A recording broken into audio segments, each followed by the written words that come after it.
একসময় এই বাড়িটি ছিল ক্ষমতার দাপট, ছিল বিলাসিতা, ছিল অঢেল সম্পত্তির ছাপ।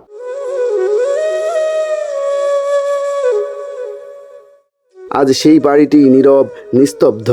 দরজা নেই, জানালা নেই, টাইলস নেই, শুধুই দাঁড়িয়ে আছে কংক্রিটের বিশাল কাঠামো।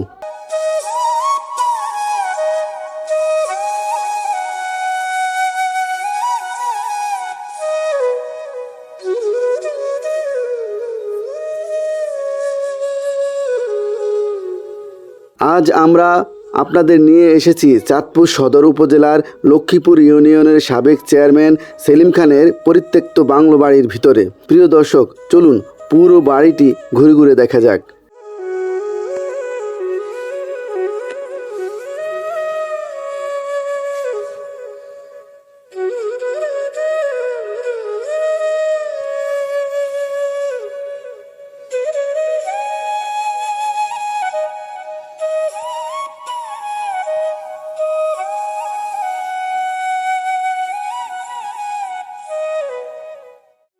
আজকের ভিডিওতে আমরা চাঁদপুর সদর উপজেলার লক্ষ্মীপুর ইউনিয়নের সাবেক চেয়ারম্যান সেলিম খানের পরিত্যক্ত বাংলো বাড়িটি প্রতিটি অংশ ঘুরে ঘুরে দেখাচ্ছি। কিভাবে একটি বিলাসবহুল ডুপ্লেক্স বাড়ি আজ পরিণত হয়েছে ধ্বংসস্তূপে, সেই বাস্তব চিত্র তুলে ধরা হয়েছে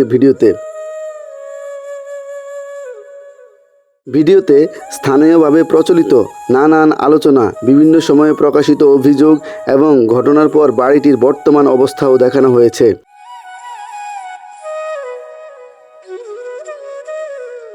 আজকের ভিডিওতে থাকবে রাজকীয় ডুপ্লেক্স বাংলো, সুইমিং পুল, বিশাল বাউন্ডারি ও খালি জায়গা, লুটপাটের পর বর্তমান অবস্থা, প্রতিটি কক্ষের ভিতরের দৃশ্য, স্থানীয় মানুষের বক্তব্য। শেষ পর্যন্ত ভিডিওটি দেখুন, মতামত জানান।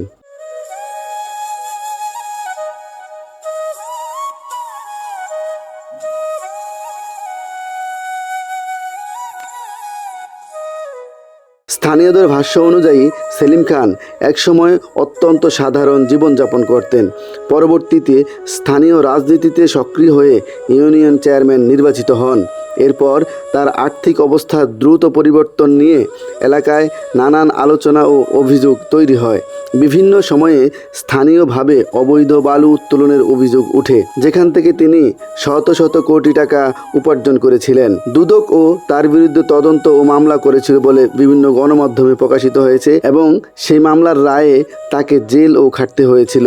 এছাড়াও চাঁদপুরের বিজ্ঞান ও প্রযুক্তি বিশ্ববিদ্যালয়ের সম্ভাব্য এলাকাকে ঘিরে জমি ক্রয় নিয়ে নানান অভিযোগও তার বিরুদ্ধে রয়েছে, যেখানে তিনি প্রায় 139টি দলিলের মাধ্যমে অবৈধভাবে স্থানীয়দের কাছ থেকে জায়গা হাতিয়ে নিয়েছিলেন। উল্লেখ্য, এইসব অভিযোগের বিষয়ে বিভিন্ন সময় সংবাদ প্রকাশিত হলেও এটি আদালতে চূড়ান্তভাবে প্রমাণিত হয়েছিল।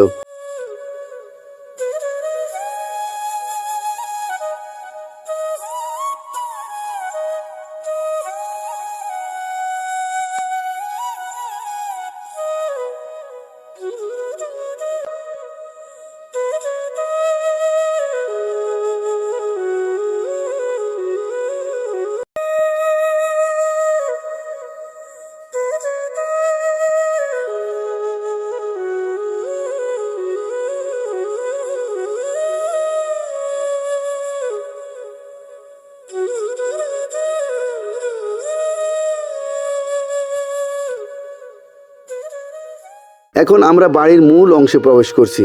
দেখুন, বাড়িটির সামনের অংশ যেন ছোট্ট একটি রাজপ্রাসাদ। দুই পাশে বিশাল খোলা জায়গা, সামনে দীর্ঘ প্রবেশ পথ, পেছনে রয়েছে একটি সুইমিং পুল। দ্বিতীয় তলার ছাদের দালানের চারপাশের দৃশ্য সত্যিই মনোমুগ্ধকর।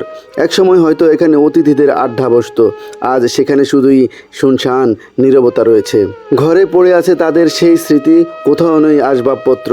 দরজা জানালা খুলে নিয়ে যাওয়া হয়েছে, ফ্লোরের টাইলস পর্যন্ত ভেঙে ফেলা হয়েছে, এমনকি শুধুই কংক্রিটের দেওয়াল ছাড়া অতীতের আর কিছুই বলার নাই। কোথাও নেই আসবাবপত্র, দরজা জানালা খুলে নিয়ে যাওয়া হয়েছে, ফ্লোরের টাইলস পর্যন্ত ভেঙে ফেলা হয়েছে। শুধু কংক্রিটের দেয়ালগুলো অতীতের গল্প বলে যাচ্ছে। 2024 সালের রাজনৈতিক অস্থিরতার সময় সেলিম খান ও তার ছেলে শান্ত খান গণপিটুনিতে নিহত হয়েছিলেন। পরবর্তীতে বাড়িটিতে উৎসুক জনতা অগ্নিসংযোগ, ভাঙচুর ও লুটপাটের ঘটনা ঘটিয়েছিলেন। এমনভাবে লুটপাট ঘটনা ঘটিয়েছিলেন যে প্রতিটি কক্ষ এমন কিছু নেই যে নিয়ে যাওয়া হয়নি। বর্তমানে বাড়িটি প্রায় পরিত্যক্ত অবস্থায় পড়ে আছে। স্থানীয়দের দাবি, বর্তমানে বিভিন্ন মানুষ বাড়িটিতে দেখতে আসেন। কিছু কক্ষ ভাঙচুরের শিকার, বাড়ির ভিতরের অংশ অযত্নে পড়ে রয়েছে। এত বড় একটি স্থাপনা আজ শুধুই অতীতের স্মৃতি বহন করে যাচ্ছে।